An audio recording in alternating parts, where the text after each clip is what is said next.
Salut les amis, c'est Antoine de Toys Tracker. Donc je continue la découverte des figurines DC Comics produites donc par McFarlane Toys, hein, qui a récupéré la licence DC Comics il y a pas très longtemps de ça. Et donc là ils ont sorti ces deux personnages que je trouve superbes, Azrael et The Joker. Donc on va commencer tout de suite par le Joker par exemple. Donc je vous ouvre tout de suite la boîte pour qu'on découvre ce Joker. Je vous montre quand même le dos avec donc cette superbe illustration. Allez les amis, on jette un petit coup d'œil rapide sur l'insert de la boîte parce que je trouve que vraiment McFarlane il se donne du mal.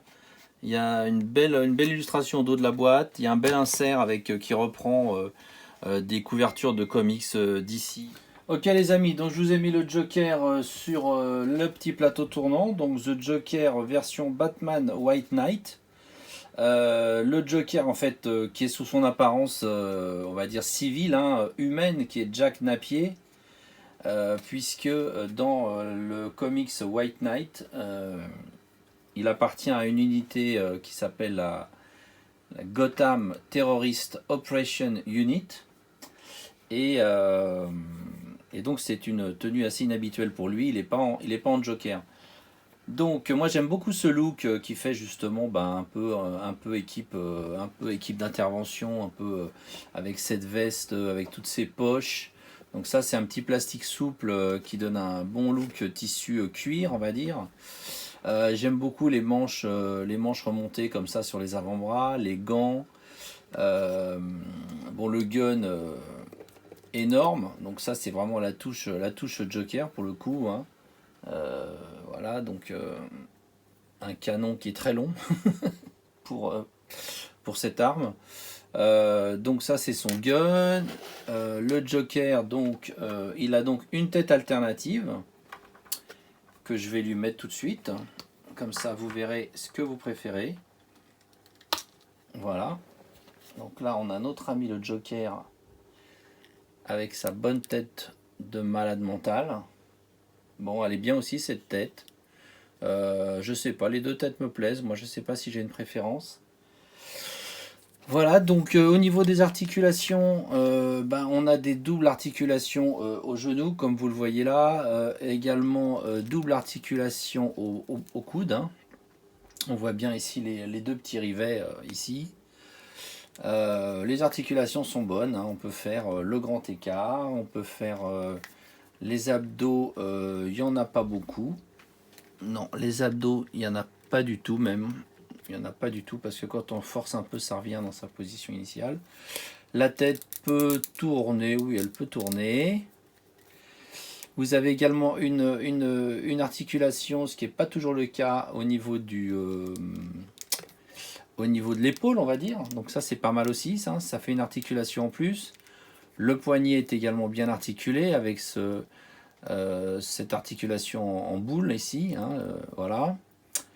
Que vous dire d'autre? Le pied est articulé également au niveau du bout du pied. Vous voyez, on peut relever le bout du pied comme ça.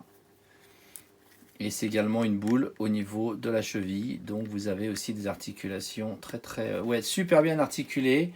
Je ne sais pas combien de points d'articulation il y a. Il faudrait que je regarde sur la boîte que j'attrape tout de suite. Mais il y en a beaucoup, hein. Il y en a beaucoup. Je sais pas, c'est pas marqué là. Bon, ah si, voilà, pardon. 22 points d'articulation. 22 points d'articulation pour ce Joker version White Knight. Donc il est vendu avec un petit socle, hein, ce qui est toujours pratique parce que les figurines ça tient pas toujours très bien. Et puis il est vendu donc avec ce gun et cette tête alternative. Voilà, donc le gun je lui remets dans la main tout de suite et on va passer à la figurine suivante. Voilà, et la tête alternative je vous laisse voir de près si vous ne l'aviez pas vue. Voilà, plutôt réussi, très fidèle au style graphique du dessinateur Sean Murphy. Voilà. Donc, et puis alors, donc c'est vendu également avec cette carte à jouer qui était en fait l'illustration au dos de la boîte. Enfin, carte à jouer, carte à collectionner plutôt. Qui était donc, j'en ai d'autres, hein, puisque je vous avais fait la review déjà de la Batraptor. La Batraptor, ici j'avais le Batman Who Loves. Ici j'avais un Superman aussi assez spécial de Unchained Armor. Et puis là le Batman en Hellbat Suit. Donc j'en avais acheté quelques-uns. Donc cette petite carte du Joker vient s'ajouter à ma collection de cartes. Et maintenant on va passer tout de suite à Azrael. Donc Azrael, on jette un coup d'œil rapide sur la boîte. Je l'ai déjà sorti de sa boîte, mais on a également une très belle illustration de Sean Murphy. Donc là, c'est tiré de Batman Curse of the White Knight, qui date de 2019. Pour la petite histoire, pour ceux que ça intéresse, ça vient de sortir chez Urban, ce comics qui est la suite de The White Knight. Donc, et dans Curse of the White Knight, hein, donc Curse, ça veut dire la malédiction du chevalier blanc. Hein. Vous retrouvez Azrael, dont je vais vous montrer tout de suite la figurine. Donc là on est également sur 22 points d'articulation. Et donc voici Azrael. Donc Azrael, magnifique figurine avec une présence incroyable. J'ai tout de suite flashé quand j'ai vu les photos un peu du prototype d'Azrael, parce que j'ai trouvé que vraiment c'est pas un personnage que je connais très bien, hein. Je saurais même pas trop vous dire quel rôle il a dans l'univers de Batman, je crois, mais en tout cas il est ultra badass. Je trouve vraiment que ce personnage alors je sais pas s'il y a plusieurs représentations de lui, enfin je suis même sûr qu'il y en a, mais là cette version là, donc la version on va dire White Knight, est vraiment magnifique. Je vais vous décrire ça en détail, mais il a un costume quand même très très élaboré, avec ces espèces de, je sais même pas comment appeler ça là, comme ces bouts de tunique là qui partent de ses épaulières, avec cette pièce d'armure ici sur l'épaule, la capuche. Il a un look à la fois médiéval, mais aussi il a un côté un peu religieux. Il a une croix ici. Bon, Azrael, voilà, hein, c'est un personnage. Faudrait que je relise mon catéchisme, mais je pense que c'est un personnage important dans la Bible. Que vous dire d'autre sur lui? Bah écoutez, on va le regarder en détail. Il est super badass, hein, vous voyez, il est vraiment balèze. Donc on va arrêter le petit plateau tournant, on va observer de près. Je vais enlever l'arme, je vais enlever cette épée, on la regardera après, le socle. Donc on va commencer par le visage, qui est vraiment très très réussi, je trouve. Côté super héros, mais également assez majestueux, puis bien badass bien sûr. Donc toutes ces parties sont en plastique souple, hein, pour faire un peu cuir. Vous avez donc des articulations également. Alors au poignet, on dirait qu'elles sont simples. Articulations au coude, pardon. Il va falloir qu'il m'explique comment il arrive à autant d'articulations que l'autre, parce que là déjà j'en vois deux de moins au niveau du coude, et je n'en vois pas a priori. Ah si, pardon, si j'allais dire une bêtise. Il y en a également, c'est bien caché par son vêtement, mais il y a également une articulation donc circulaire, enfin au niveau donc de l'épaule, hein, ici, puisqu'on peut faire pivoter le bras. Double articulation au niveau des genoux. Bon, ce que je fais là, c'est pas bien parce que je les manipule alors qu'elles sont froides.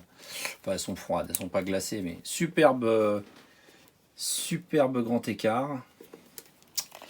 Donc, normalement, c'est bien de les chauffer un petit peu au sèche-cheveux pour bien les manipuler.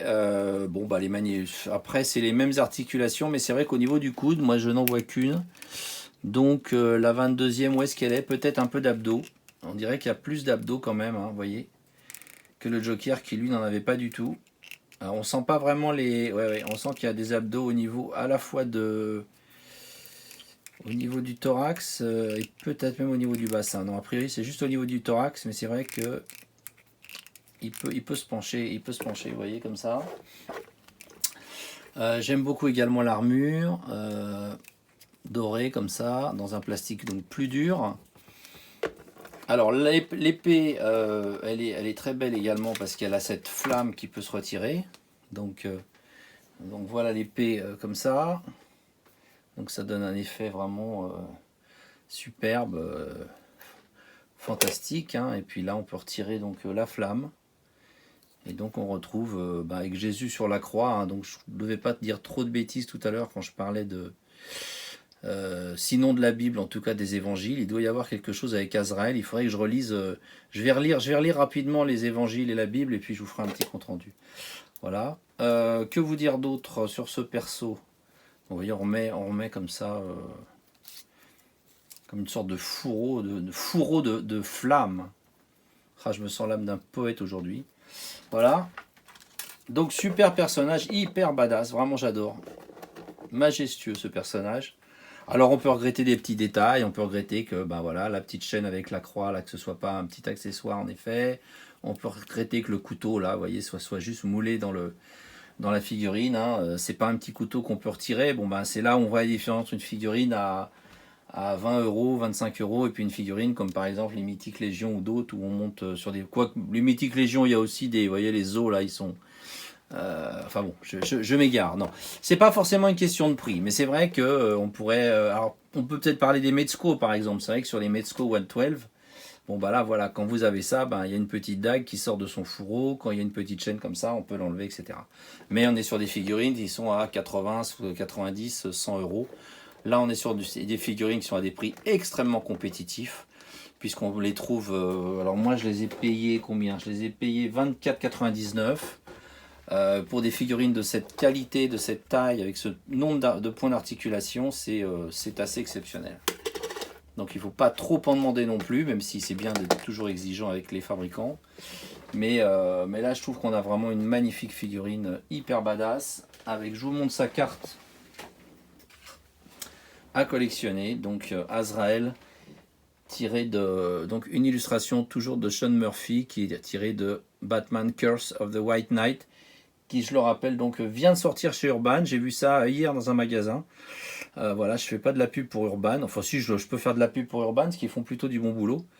Et donc, n'hésitez pas si ces visuels vous plaisent, parce que c'est complètement fidèle au style de Sean Murphy. Hein. C'est vraiment son style graphique qui est repris sur ces figurines de McFarlane, qui décidément fait un super boulot. Donc on continuera à présenter des figurines McFarlane d'ici Multiverse. J'ai vu qu'il y avait un Bane qui arrivait, qui a l'air incroyable. J'en ai vu pas mal qui promettent vraiment d'être magnifiques. Voilà les amis, bah écoutez, j'espère qu'on a passé un bon moment ensemble et je vous dis à bientôt. Ciao!